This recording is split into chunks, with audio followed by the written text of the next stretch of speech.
Oke, di sini saya akan menjawab pertanyaan nomor 2 yang dimana soalnya lipofilisitas suatu molekul obat berhubungan erat dengan energi bebas partisinya. Berikan contoh dan jelaskan berdasarkan nilai koefisien partisi suatu obat yang memiliki permeabilitas membran yang baik. Baik, sebelum menjelaskan nilai koefisien partisi suatu obat, di sini saya akan sedikit menjelaskan tentang definisi koefisien partisi.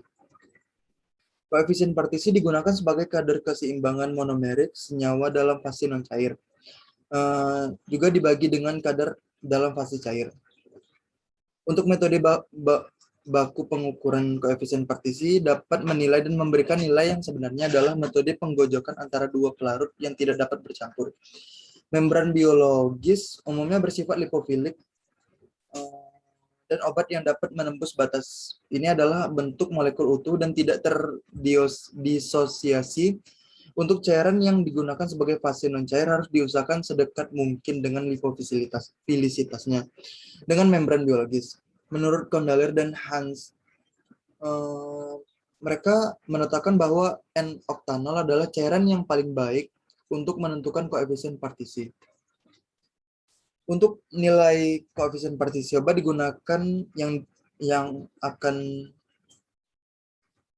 saya bahas di soal ini adalah ibuprofen dan turunannya, yaitu ketoprofen dan fenoprofen. Untuk obat ini digunakan sebagai obat antiinflamasi.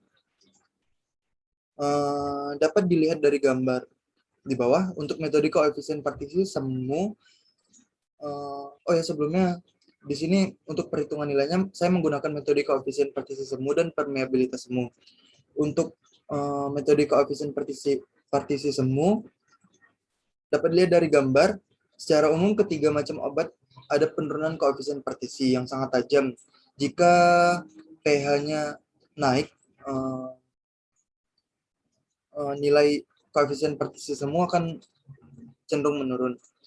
Obat bersifat asam lemah, koefisien partisinya tinggi pada kondisi pH rendah. Dan pada pH tinggi, koefisien partisinya menurun. Ini berarti terdapat hubungan yang erat antara koefisien partisi semu dengan permeabilitas semu suatu obat. Selanjutnya dapat diprediksi bahwa absorpsi obat tersebut akan baik terabsorpsi pada saluran cerna dengan pH tinggi. Baik, untuk permeabilitas semu dapat dilihat dari gambar di bawah ini juga. Dari metode permeabilitas semu ini, semua obat juga menurun dengan naiknya pH. Yang berarti absorpsi obat dalam usus semakin berkurang dengan naiknya pH. Termasuk juga faktor fisiologisnya. Hal ini dapat disimpulkan bahwa baik buruknya koefisien partisi semu dan permeabilitas semu jika pH-nya naik, nilainya juga akan makin kecil. Yang berarti obat memiliki koefisien partisi kecil akan sulit diabsorpsi dalam saluran cerna. Sekian penjelasan untuk pertanyaan nomor 2. Terima kasih.